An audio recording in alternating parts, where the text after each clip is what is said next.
Hello friends, today we are revising an important topic of CA Inter Auditing and Assurance, chapter number 6 Audit in Automated Environment.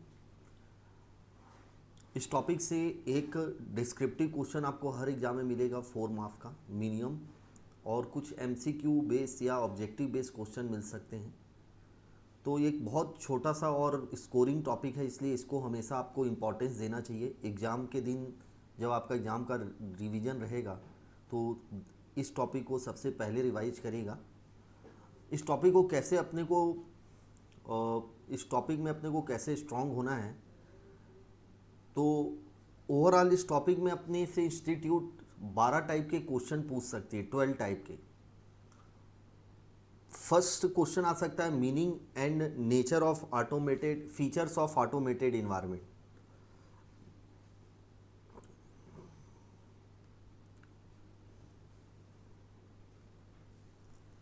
Second is the relevancy of IT in auditing. IT का क्या relevancy है audit accounting में। Relevancy of IT in auditing, auditing में IT का क्या relevancy. Fourth question is the fourth concept is the understanding of IT environment. Auditor को audit करने से पहले सबसे पहले आईटी इन्वायरमेंट की अंडरस्टैंडिंग लेनी होगी कि कंपनी कौन सा सॉफ्टवेयर, कौन सा एप्लीकेशन, कौन सा डेटाबेस यूज कर रही है। तो अंडरस्टैंडिंग जिससे ऑडिटर को रिस्क आइडेंटिफाई हो सके कि आईटी से क्या क्या रिस्क अराइज हो सकते हैं। एंड नेक्स्ट कंसेप्ट उसी से रिलेटेड है, risk arise in the internal control system due to the use of IT. IT से क्या क्या रिस्क अराइज हो सकते हैं, इम्पैक्ट क्या पड़ेगा ऑडिट में आईटी रिस्क का। Next concept. नेक्स्ट, अब रिस्क को मिनिमाइज करने के लिए कंपनी बहुत सारे कंट्रोल डिजाइन करेगी। Types of control, there are 3 types of the control. First general IT control, second application IT control, और third is the IT dependent manual controls. Fourth one is the control लगे तो auditor उन control की testing करेगा, ये check करने के लिए कंट्रोल आर ऑपरेटिंग इफेक्टिवली और नॉट। तो टेस्टिंग के क्या क्या मेथड है, अपन 4 मेथड पढ़ते हैं, inquiry, observation, inspection, re performance. And internal financial controls जो auditor and board of director लोग रिपोर्ट करते हैं बोर्ड रिपोर्ट में, और ऑडिटर अपनी ऑडिट रिपोर्ट में रिपोर्ट करता है।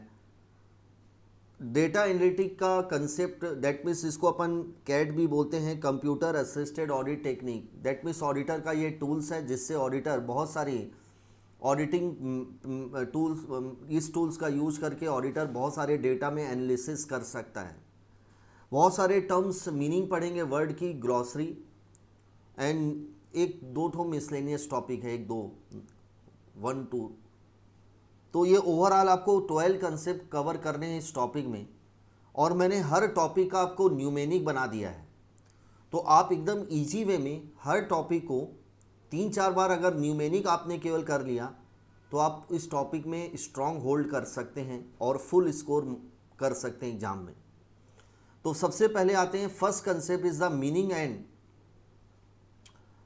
Features of automated environment. जब भी अगर क्वेश्चन आता है ऑटोमेटेड इन्वायरमेंट क्या होता है, तो automated environment is a business environment where the process, operation, accounting and decision, 4 चीजें, process, operation, accounting as well as decision भी। लाइक डिसीजन का मतलब लाइक हमें इस कस्टमर को क्रेडिट में गुड सेल करना चाहिए कि नहीं, ये भी डिसीजन भी are being carried out by using the computer system.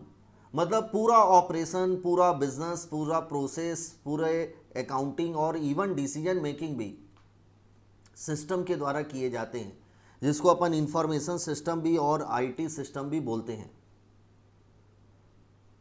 Fundamental principle of automated environment is ability to carry out business with less manual intervene and more system driven.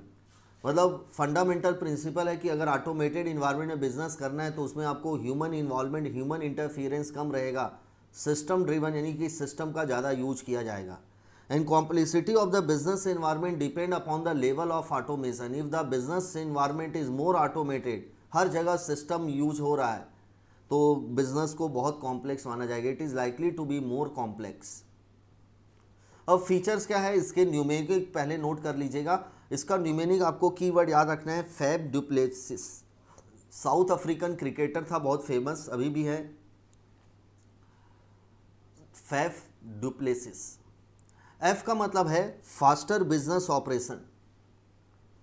ए का मतलब accuracy in data processing and computation. फिर F का एक और point है third, faster data processing. तो first faster business operation, business बहुत जल्दी वे में कंप्लीट किया जा सकता है। ए का मतलब accuracy in data processing as well as the computation. F का मतलब फास्टर डेटा प्रोसेसिंग। फिर पी का मतलब process large volume of data, large volume of data को एक साथ प्रोसेस किया जा सकता है। यहाँ डी साइलेंट है, ध्यान रखिएगा। एल का मतलब है लेटेस्ट इंफॉर्मेशन, आपको हमेशा लेटेस्ट, ये हमारा कितनी सेल हो गई, हमारी कितनी प्रॉफिट हो रही है अभी तक की, आपको लेटेस्ट इंफॉर्मेशन सिस्टम प्रोवाइड करता है। तो provide the latest information. Less human error, क्योंकि ह्यूमन इन्वॉल्वमेंट कम होता है तो एरर होने के चांसेस कम होते हैं। बेटर सिक्योरिटी एंड कंट्रोल, आप बहुत अच्छी सिक्योरिटी पासवर्ड का यूज करके आईटी सिक्योरिटी को इंक्रीज कर सकते हैं। Better security and control. Next, integration between the, आप हर बिजनेस ऑपरेशन को एक दूसरे के साथ जोड़ सकते हैं। प्रोडक्शन, सेल, इन्वेंट्री, सभी को एक साथ, कस्टमर मैनेजमेंट आप इंटीग्रेट कर सकते हैं। And last one is the system connectivity and the network capability, मतलब आप बहुत सारे सिस्टम को एक साथ कनेक्ट करके आप ग्लोबली बिजनेस कर सकते हैं, ग्लोबली ट्रांजेक्शन कर सकते हैं। तो system connectivity and the network capability, तो ये 8-9 फीचर आपको याद रखने होंगे। कैसे, फिर से एक बार शॉर्ट फॉर्म में। एफ का मतलब faster business operation, accuracy in the data processing. F का मतलब फास्टर डेटा प्रोसेसिंग। पी का मतलब processing large volume of data. L का मतलब provide the latest information, less human error. S का मतलब बेटर सिक्योरिटी एंड कंट्रोल्स। आई का मतलब integration between the business operation, और एस का मतलब है system connectivity and the. Next से वेरी वेरी इंपॉर्टेंट, इससे कई बार क्वेश्चन आ चुका है, understanding of automated environment. As per SA 315, auditor is required to obtain understanding of entity और its environment as part of the risk assessment procedure to identify and assess the RMM, risk of material misstatement. In an automated environment, auditor is required to obtain understanding of following. Auditor को following चीज़ों की understanding लेनी होगी to identify and assess the risk arising out of the IT का use करने से company के internal control में क्या क्या नए रिस्क अराइज हो सकते हैं। इसको अंडरस्टैंडिंग लेने के लिए ऑडिटर को आईटी इन्वायरमेंट के बारे में अंडरस्टैंडिंग लेनी होगी। और इसका बेटा शॉर्ट फॉर्म लिखिएगा IPL पेड वर्जन।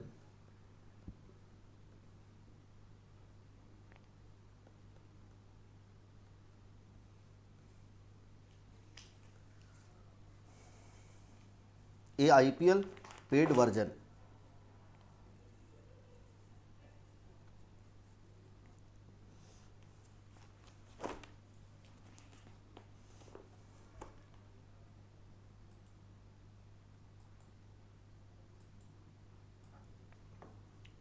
सबसे पहले आई का मतलब है बेटा information system being use, sorry, सबसे पहले ए का मतलब है architecture being use. Company desktop base use कर रही है, क्लाइंट सर्वर यूज कर रही है, web application cloud base use कर रही है, क्योंकि अलग अलग आर्किटेक्चर में अलग अलग टाइप के रिस्क होंगे बेटा।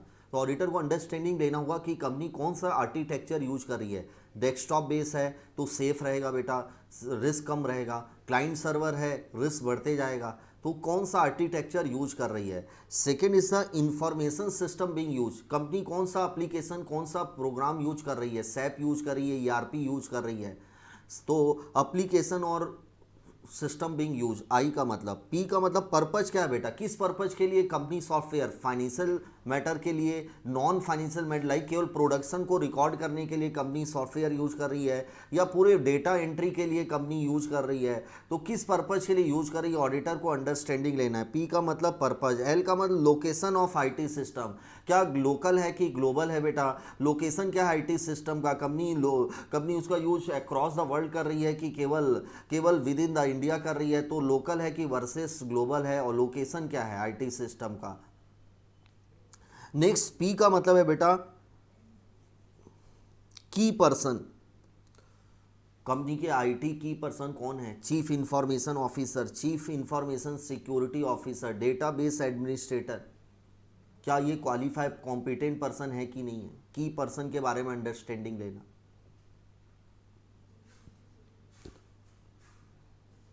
ए का मतलब एक्टिविटी आउटसोर्स, कंपनी ने कौन कौन सी एक्टिविटी दूसरे कंपनी को आउटसोर्स की है। आई का मतलब interface with in the system. And D का मतलब है बेटा डेवलप वर्सेस पैकेज, मतलब कंपनी ने खुद सिस्टम डेवलप किया है, इन हाउस है कि पैकेज है, कंपनी ने परचेज किया मार्केट से। तो इन हाउस और पैकेज मतलब इस डेवलप है, खुद सेल्फ डेवलप है या versus package. And last one is the version, company कौन सा वर्जन यूज कर रही है, क्योंकि जैसा जैसा वर्जन हाई होते जाता है बेटा रिस्क बढ़ते जाते हैं, तो कौन सा वर्जन यूज कर रही है, that's a version.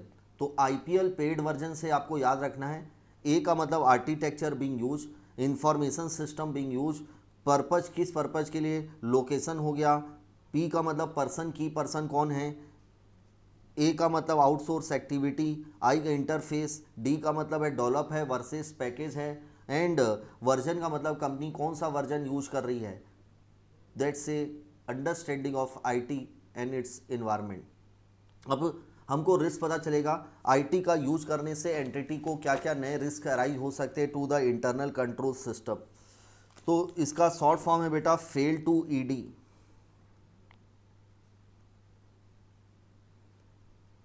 Fail, executive director fail हो गया, कंपनी का एग्जीक्यूटिव डायरेक्टर जो है वो फेल हो गया बेटा।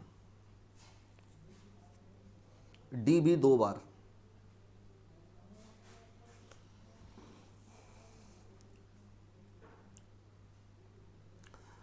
फर्स्ट इज द एफ का मतलब है बेटा failure to change in the data, failure to change in the system और प्रोग्राम। कंपनी फेल हो गई जबकि प्रोग्राम चेंज, क्योंकि पुराना वर्जन हो गया, कंपनी को उसको नया वर्जन में करना चाहिए था बेटा। तो failure to make necessary changes in the system और प्रोग्राम विच इज़ नेसेसरी। तो एफ का मतलब failure to make necessary changes. Next is the unauthorise access to the data, यानी कोई भी पर्सन, ए का मतलब असेस करना, अनऑथोराइज डेटा को अनऑथोराइजली असेस करना। Inaccurate processing of data, I का मतलब inaccurate processing of data, data की गलत प्रोसेसिंग हो रही है, इनएक्यूरेट प्रोसेसिंग ऑफ डेटा। तो बेटा सबसे पहले अपन ने क्या पढ़ा, फेल टू आईडी। एफ का मतलब failure to change necessary program और system. Second is the A का मतलब unauthorised access to the system और डेटा। नेक्स्ट आई का मतलब inaccurate processing of data, inaccurate processing of data. F L का मतलब lack of segregation of duty, lack of segregation of duty, lack of segregation of duty. That means IT के जो employee हैं can gain assess, क्योंकि उनको पता है कैसे सिस्टम के पासवर्ड को चेंज किया जा सकता है, हैक किया जा सकता है। तो आईटी के एम्प्लॉय अपनी अथॉरिटी के बियॉन्ड सिस्टम को असेस कर सकते हैं। Next one is the L का मतलब lack of segregation of duty. Next L 2 बार है, loss of data, loss of data और अनअवेलेबिलिटी ऑफ डेटा। नेक्स्ट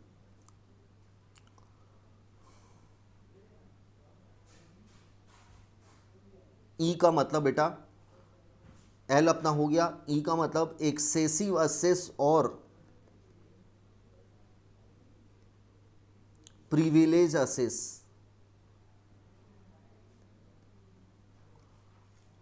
ये भी वही है कि अनऑथोराइज असेस करना बेटा, एक्सेसिव असेस करना सिस्टम को, ई। नेक्स्ट डायरेक्ट डेटा चेंज करना मास्टर फाइल में, डी का मतलब डेटा चेंज करना। और बेटा फिर से डी का मतलब है डायरेक्ट चेंज करना मास्टर, दैट मीन्स सिस्टम और program, unauthorise changes in the system और प्रोग्राम। तो बेटा फाइनली क्या क्या हुआ एक बार फिर से, एफ का मतलब failure to make necessary, failure to make necessary change in the system और प्रोग्राम। ए का मतलब unauthorise access to the system और डेटा। आई का मतलब inaccurate processing of data. L का मतलब lack of segregation of duty. L का मतलब लॉस ऑफ डेटा और अनअवेलेबिलिटी ऑफ डेटा। ई का मतलब बेटा एक्सेसिव असेस और प्रिविलेज असेस। डी का मतलब डायरेक्ट डेटा चेंज करना इन द मास्टर फाइल में, और डी का मतलब है डायरेक्ट चेंज करना सिस्टम और अनऑथोराइज चेंज करना सिस्टम और प्रोग्राम को। तो डेट से risk arising due to the use of the IT. अब इसके बाद नेक्स्ट सेंस है बेटा कि रिस्क अराइज होने से इम्पैक्ट क्या होगा, impact of the IT related risk. तो बेटा तीन जगह इम्पैक्ट होगा, पहला सब्सटेंटिव ऑडिट में, सेकेंड कंट्रोल्स में, और तीसरा रिपोर्टिंग में। Auditor may not rely on the report produce by the system और डेटा सिस्टम और एप्लीकेशन, यानी कि जो भी system data produce report produce कर रहा है, जो अकाउंटिंग कर रहा है, जो कैलकुलेशन कर रहा है सिस्टम, उस पर ऑडिटर अब ज़्यादा रिलाई नहीं करेगा। An auditor has to perform the additional audit work by spending the more time and effort. An auditor may have to modify the opinion. तो तीन चीज़ें हो सकती हैं, पहला impact on substance, non reliance auditor अब सिस्टम के data पर रिपोर्ट पर बिलीव नहीं करेगा, सब्सटेंटिव टेस्टिंग ज़्यादा करेगा रिपोर्ट की कंप्लीटनेस को चेक करने के लिए, नीड फॉर मोर, और ऑडिटर को ज़्यादा एविडेंस लेने पड़ेंगे। ऑडिटर अब कंट्रोल पर भी rely, automated control, like company ने कंट्रोल लगा के रखा है कैलकुलेशन पर, जर्नल एंट्री की ऑटोमेटिक पोस्टिंग पर, तो ऑडिटर उस पर रिलाय नहीं करेगा। Non reliance on IT dependent manual control, auditor को सब्सटेंटिव टेस्टिंग ज़्यादा करनी पड़ेगी। एंड फाइनली ऑडिटर रिपोर्टिंग करेगा, जो भी वीकनेस मिलेगी ऑडिटर को कम्युनिकेट टू टीसीडब्ल्यूजी, और मेदा ऑडिटर हो सकता है अपनी रिपोर्ट को मॉडिफाई कर दे। अब उन रिस्क को मिनिमाइज करने के लिए कंपनी ऑटोमेटेड इन्वायरमेंट में तीन टाइप के कंट्रोल डिजाइन इंप्लीमेंट करती है। First is the journal IT control, second is the application control,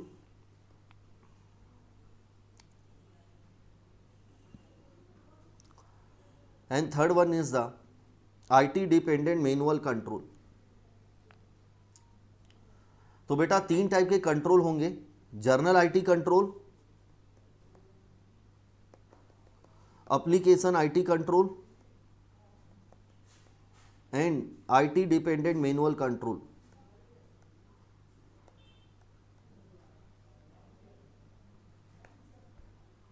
journal IT control, नाम से पता चल रहा है जर्नल आईटी कंट्रोल का मतलब है ये ऐसे कंट्रोल हैं जो एप्लीकेशन कंट्रोल की फंक्शनिंग को सपोर्ट प्रोवाइड करते हैं। ये इनडायरेक्ट कंट्रोल होते हैं, परवेसिव नेचर के कंट्रोल होते हैं, लाइक प्रोग्राम चेंज पर कंट्रोल लगाना, असेस सिक्योरिटी पर कंट्रोल लगाना, पासवर्ड देना कि कोई अनऑथोराइज पर्सन सिस्टम को डेटा को असेस ना कर सके, इन सभी को अपन बोलेंगे journal IT control. Application IT control basically जो कंपनी में ट्रांजैक्शन इनिशिएट रिकॉर्ड प्रोसेस हो रहे हैं उसकी एक्यूरेसी को इंश्योर करता है, वो सही ट्रांजैक्शन रिकॉर्ड हो रहे हैं कि नहीं, एक्यूरेटली प्रोसेस हो रहे हैं कि नहीं, रिपोर्टिंग सही हो रही है कि नहीं, डेट से called the application IT control. And IT dependent manual control मतलब जो सिस्टम से रिपोर्ट प्रोड्यूस होगी उस रिपोर्ट की एक्यूरेसी को एक ह्यूमन बीइंग चेक करेगा कि रिपोर्ट एक्यूरेट जनरेट हो रही है कि नहीं सिस्टम के द्वारा, इसीलिए इस कंट्रोल का नाम है IT dependent manual control. This control use the data generated by IT system by the human being. Journal IT control बेटा चार टाइप के होंगे, लेकिन इसको मैं शॉर्ट फॉर्म में 5 टाइप के डिवाइड कर दिया हूं, पंडा, PANDA। पी का मतलब program change control, control over program change. A का मतलब है असेस सिक्योरिटी कंट्रोल। एन और डी एक साथ है बेटा, नेटवर्क ऑपरेशन कंट्रोल और डेटा ऑपरेशन कंट्रोल। और application acquisition development and maintenance control. तो ये दोनों एक है, 4 ओवरऑल जर्नल आईटी कंट्रोल हो सकते हैं। First is the data centre and network operation, जो थर्ड और फोर्थ आपने, program change control, access security control और application system acquisition and development and maintenance control. तो सबसे पहले जर्नल आईटी कंट्रोल को देख लेते हैं। General IT control are the policy and procedure that relate to the many applications support the effective functioning of application control। और ये हर type के सिस्टम में अप्लाई हो सकते हैं, मिनी फ्रेम, मेन फ्रेम और and user environment. Journal IT control maintain the integrity of information and security of data, और इस टाइप के कंट्रोल हो सकते हैं। और ये इनडायरेक्ट कंट्रोल होते हैं एंड परवेसिव नेचर के कंट्रोल होते हैं। पहला data centre and network operation, इससे भी क्वेश्चन आता है, इसको अच्छे से लर्न करिएगा। सभी का ऑब्जेक्टिव से भी क्वेश्चन एमसीक्यू आते हैं। ऑब्जेक्टिव से data centre and network control लगाने का क्या ऑब्जेक्ट है? टू इंश्योर दैट, प्रोडक्शन का मतलब यहाँ पर है कि कंप्यूटर का जो ऑपरेशन है, प्रोडक्शन का मतलब operation, production system are process to meet the financial reporting objective. मतलब कंप्यूटर का ऑपरेशन इस मैनर में चल रहा है जिससे कि फाइनेंशियल रिपोर्टिंग का जो ऑब्जेक्ट है वो अचीव हो रहा है। तो production system are process to meet the financial reporting objectives. इसमें अपन क्या क्या एक्टिविटी करते हैं बेटा? तो इसमें देखिए सब में कॉमन है, सब में पहला पॉइंट और लास्ट पॉइंट आपको कॉमन लिखना है। इसमें जैसे कि पहला पॉइंट है ओवरऑल मैनेजमेंट करना, किस चीज का बेटा? Computer operation, data operation, computer operation का ओवरऑल मैनेजमेंट करना और डॉक्यूमेंट करना। ऑपरेशनल कैसे कंप्यूटर को ऑपरेट किया जाएगा, शट डाउन कैसे होगा, उसका एक मैनुअल होना चाहिए, डॉक्यूमेंट होना चाहिए। तो ये दो चीज कॉमन जो हर आपके हर कंट्रोल में इंक्लूड होगी एक्टिविटी, मैनेजमेंट और डॉक्यूमेंटेशन। उसके बाद इसमें 4-5 पॉइंट आपको थोड़े से याद रखना है। BPRS, blood pressure, RS। B का मतलब है बैच जॉब डिफाइन करना, कि कितनी बैच में कितने नंबर ऑफ ट्रांजैक्शन की बैच बनेगी। मतलब एक बार सिस्टम में कितने नंबर ऑफ ट्रांजैक्शन को रिकॉर्ड प्रोसेस किया जाएगा, उसका टाइमिंग क्या होगा, एग्जीक्यूशन क्या होगा, ये तो बैच जॉब। बैकअप लेना सिस्टम का टाइमली बेसिस पर, सिस्टम में जितने डेटा है। तो B2 का मतलब बेटा याद रखना बैच जॉब, बैकअप लेना। P का मतलब परफॉर्मेंस मॉनिटरिंग करना कि हमारा सिस्टम सही प्रोसेसिंग कर रहा है, परफॉर्मेंस सही कर रहा है कि नहीं। रिकवरी फ्रॉम, अगर मान लीजिए सिस्टम करप्ट हो गया बेटा, तो हमारे पास रिकवरी, डिजास्टर रिकवरी प्लान होना चाहिए। बिजनेस कंटिन्यूटी प्लान, एक अल्टरनेटिव सिस्टम होना चाहिए जिससे हम बिजनेस को कंटिन्यू कर सकें, रिकवरी। और एस का मतलब सर्विस लेवल एग्रीमेंट, अगर कंपनी ने मेंटेनेंस की सर्विस अगर आउटसोर्स की है तो उसका प्रॉपर एग्रीमेंट कंपनी के पास होना चाहिए, सर्विस लेवल एग्रीमेंट, और उसको चेक करना कि उसका कंप्लायंस हो रहा है कि नहीं, मॉनिटरिंग करना। तो बेटा B2PRS से याद रखना। और 2 पॉइंट कॉमन आपको हमेशा लिखने हैं, मॉनिटर, मैनेजमेंट और डॉक्यूमेंटेशन। बी का मतलब बैच जॉब, बी का मतलब है बैकअप, पी का परफॉर्मेंस मॉनिटरिंग, आर का मतलब है रिकवरी फ्रॉम फेल्यूर, और एस का मतलब है service level agreement. Program change, इसका ऑब्जेक्ट क्या है? कंट्रोल लगाने का, to ensure that modify program are meet financial reporting objective. अब इसमें क्या क्या एक्टिविटी इन्वॉल्व होगी? बहुत सिंपल है, इसलिए इसका कोई न्यूमेरिक मैंने नहीं बताया। सबसे पहले मैनेजमेंट मैंने बताया था और डॉक्यूमेंट, मतलब ओवरऑल मैनेजमेंट प्रोसेस। फिर चेंज रिक्वेस्ट, रिक्वेस्ट का चेंज आएगा कि इस प्रोग्राम को चेंज करो। मेक द चेंज, प्रोग्राम में चेंजेस करना। टेस्टिंग करना, apply the change in the operation.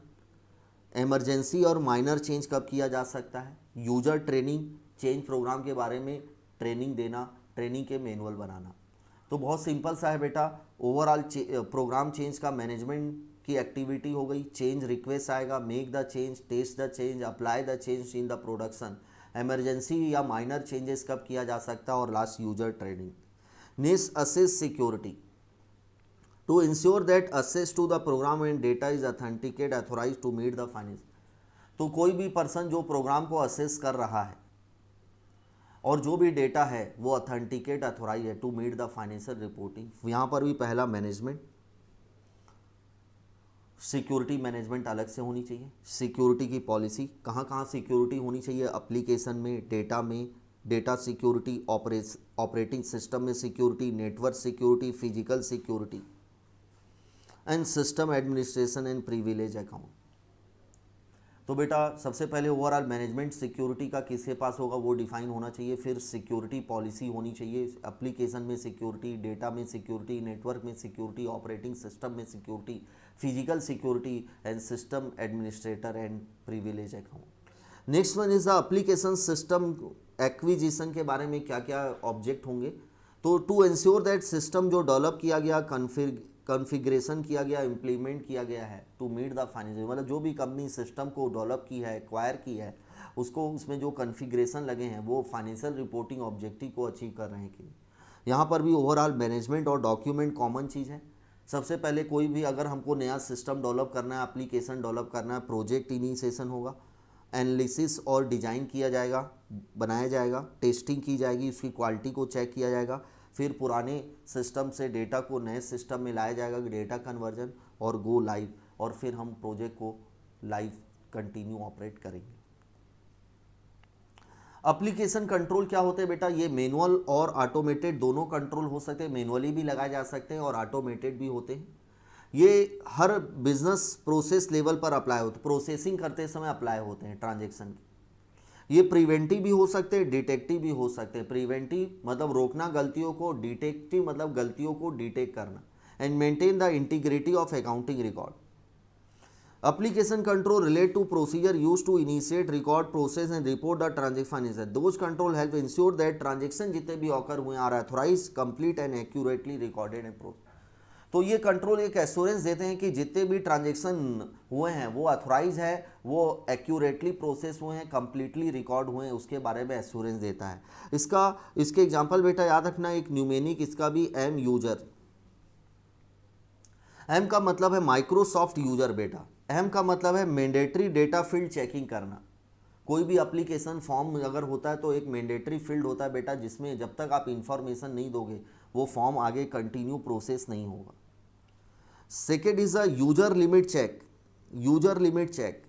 S का मतलब सीक्वेंस नंबर चेक, ई का मतलब edit field check, edit input data को चेक करना, वैलिडेशन जो आपने इनपुट डेटा डाला वो वैलिड है कि, और reasonableness check.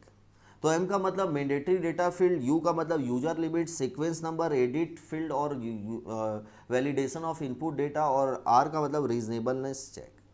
And last one is the IT dependent manual control. ये मैनुअली कंट्रोल होते हैं but use the some form of data और information produce from the IT system and application.